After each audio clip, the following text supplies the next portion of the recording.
things you want nobody else to see.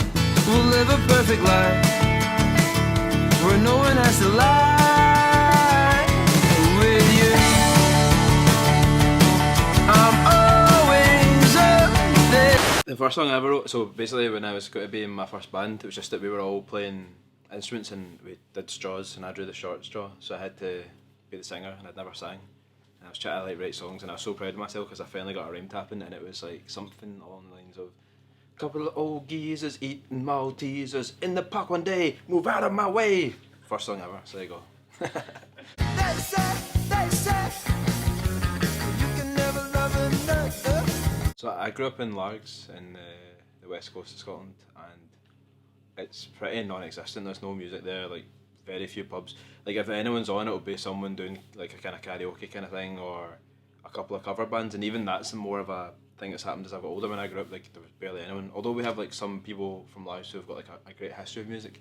There's not a scene and there's not venues, so I really just had to try and make our own gigs and do our own thing, and then eventually when we were old enough we went to Glasgow and that's where we started playing proper shows.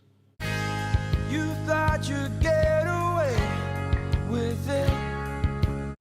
So basically we had to go and make our own thing, and it didn't make us refine our skills. I wish it probably had, but like it was the opposite. It was more like we just thought we have to go out and do something and go, and we never had this fear of travelling to try and go and do like other places and limit ourselves to home. And a lot of bands get stuck at home and they sell out their hometown or something like that and they think it's the biggest deal, and they don't realise like how big a world it is outside of it. So I guess we never had that like small town, like stuck in the town thing from it. They want you there.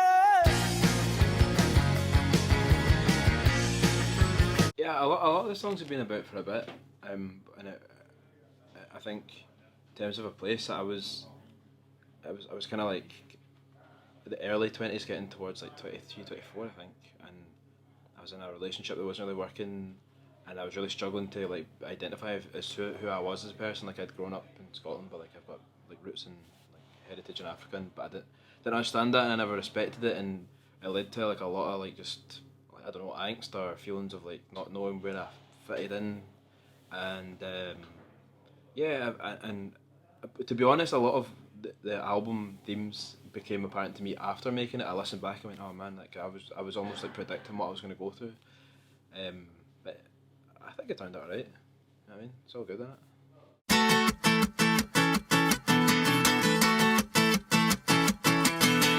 We did a lot of, like Sam, the drummer, we did a lot of pre-production, so we did a lot of rehearsals before we went in, and then we kind of smashed out the core of the album within the first week. But the way we were doing it, we were going back and forth after that out of the studio to a producer's like home studio.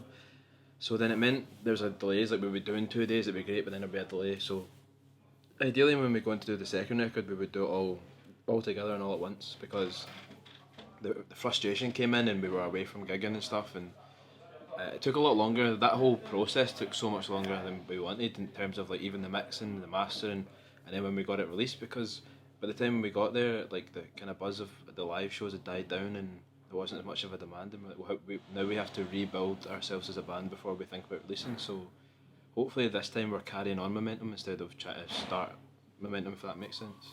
Way the things you want nobody else to see. We'll live. I guess I was really low at that point, and we'd actually been doing the most shows and touring we'd been doing at the start, and I had this idea and I could never quite get it, and I was like, I had a tiny wee idea for the song for What Is Home, and then we were playing a festival in Switzerland. It sounds ridiculous, but I just couldn't quite get what the song was, and during the day we were taking about to see a bit of the town, and we went into a Swiss clock shop, and it was like the clocks going back and forth, and I was like, I'm going to do that as a rhythm, like the clock, like da da da da, and then I kind of finished the song in my head, and I was like, I know where I want to go with it. And I actually played it for the first time that day as well, just went up and bolded it and did it at the festival. So the song means a lot, and as I say, like I think a big part of it is like when you grow up, something like I obviously grew up in Scotland, and you think of yourself as Scottish, and then being mixed race or being from somewhere else, eventually you start to have this kind of feeling that like maybe isn't reciprocated, like that love for the country doesn't come back from not maybe so much Scotland as much as the United Kingdom as a whole, and then you feel a bit like you're just a bit lost and a bit like that, and I was just really down and lost, and the song came out of it, so like something really positive I guess came out of like a bad place, but like because of that it's got like a dear place in my heart, we also just did the video for it as well, which is like we tried a kind of cinematic and emotional video for the first time, and I thought it went well. And yeah, hopefully everybody else likes the song. I'm always up thin ice. Yeah, I would definitely vibe through music. Like I'll have like, but I'm not scared to do it. You know, like I'll put on a sad playlist and just feel down and just feel that emotion. And but equally, you get the same joy. Like I mean, I went to see I love Motown music. I went to see the Motown musical. And I actually think I cried a joy like the whole time, just like, oh my god, these songs. Like, and if I hear a new song that I love or a new album, I just get emotional, and because I love music so much, and I think it's such an amazing way to get through something. And I think in terms of a song for me being good, is if you can say something as a writer, and it makes like total sense to someone else. If they whether like they take from it what you took from it, that's the beauty of it. Like people can take different things, but sometimes it just makes you go like, oh, I thought that too. Like I'm not going through this alone. And I think growing up, I heard so many songs that did that for me, and I just thought, well, I'm always going to play and put my full emotion into it, and hopefully like someone else listens to my songs and thinks, I went through that, or I understand that, and it makes you feel a bit, if nothing else, like a bit less like alone about the whole situation. But I can't help these wandering eyes. If I had to make the choice before I went to record, it would have been. But I think when you start recording, things naturally just start to flow.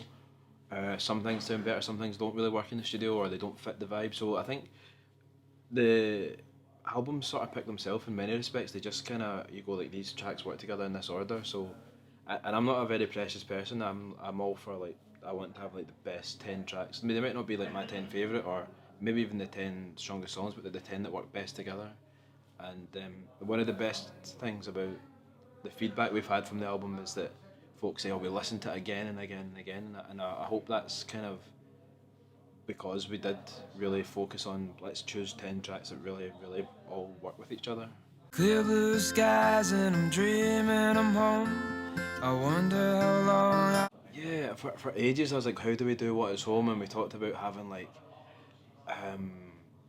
a home setting out in the middle of a road that we were actually going to shut up in the A9 up in the way to Inverness, and maybe like fade the skies to look like partly African skies, and I just wanted to have this like, how do we have something Scottish and something African and mix? And I was like, well, I'm Scottish and we shot in Scotland and all that, and we just did the face paint, and it was like dead subtle and it looked great. And it's funny because on the day the photographer was like, I still don't want to do this. We shot loads of we went and shot hundreds of shots unrelated, and it was the last one we did, and I was like, honestly, it's what I want to do. And he was like, I don't know, I'm unsure. And then when it happened, it worked, and it looked, great. And yeah, I don't really know. It took a long time. Like the thing I find hardest is picking album covers and single covers. I'm always like, oh no, not this. I don't have to deal with that.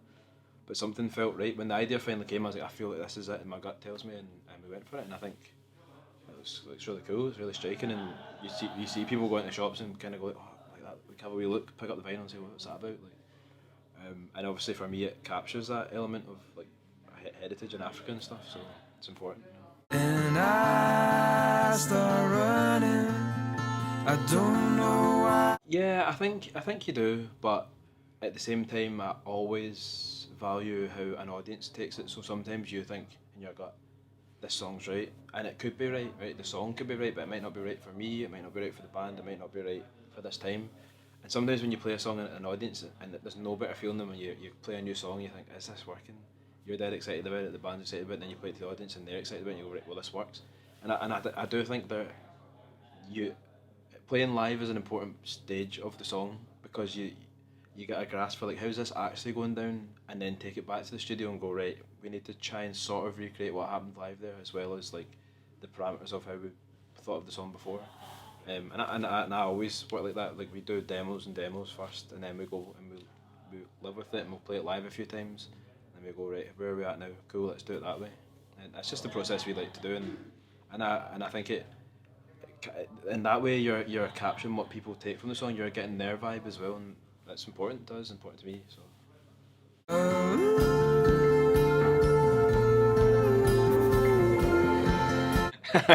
We're all laughing because we're talking about it at dinner, but we can't talk about them on film. It was nice. I loved it. Like I love it now. I look back on it and I think I had a better time than I did, but Sam could probably tell anyone better than this, but I don't think I was that pleasant a person to be around. I was so stressed and worried and about the tour, but yeah, when we were running the tour with the Libertines, we were sharing the bus with Circle Waves, which was cool. Like, they were nice guys. It was like it's just a dead cool tour, like the three bands kind of doing their thing. And I love Germany. They've got such a love and respect for music, and they go for it. And Berlin was the highlight. They had like outside the venue for some reason there was like a statue and it had a guy with a kilt on it, and then on top of it a bear. And we're like, it's just like, yes, Scotland bear. And we went in and they just went daft for it. Like they didn't know us, obviously they never heard of us, but they just came, turned up first thing in the door and thought, we'll just get into this band and see what they're like. And the whole German system, they have such they make you feel so welcome, and they make sure everyone behind the scenes is like, have you got everything you need? And so yeah, and we got to go one day. We got to go to the football. We got to see the football as well, like the Olympic Stadium and that. And just the atmosphere. So we had a really great time. I'm trying to think what else was in that tour. Amsterdam was good, you know. It was Amsterdam and where else did we go? Yeah, it was good. It was great. Is what I call home. Ah man, because I probably suck, right? Like I feel like Motown was part of what made me love music and songs and be who I am, and I think if you were at Motown, like I wouldn't have heard that stuff, right? So I'd probably either not be doing it or be trying to do it really poorly. Think of the standard of musicians then, like I would never fit in. It's better now that they're gone. I can act like I'm actually good. That's it. Yeah.